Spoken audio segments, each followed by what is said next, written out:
Hi guys, I hope you're doing well. Today I'm sharing with you another very quick recipe how to make rosemary tea at home. It is so easy. Start by boiling a cup of water like you see here, then prep your rosemary by cleaning it very well, and then you're just going to take the leaves from the stem like you see me doing here. And then once you have like 1 tablespoon of that, you're going to add it into the water, and then you're going to bring that to a boil. And in the meantime, we are going to prepare the seasoning. I mean, like how the taste, the flavor that is. So just add the juice of half a lemon like you see here. Be sure to remove the seeds, they are very bitter. And then you're just going to add to that honey, like one teaspoon is enough.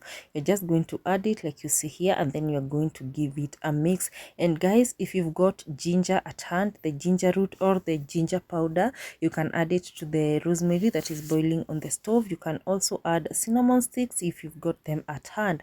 So give that a very good mix. That is the lemon plus the honey, and then you're going to leave that as you wait for the tea to continue boiling. I went ahead and added a small piece of ginger, cut that into small pieces, and then you're going to boil this for like 30 minutes to ensure that on low flame, to ensure that the tea is ready and that the rosemary has been extracted nicely.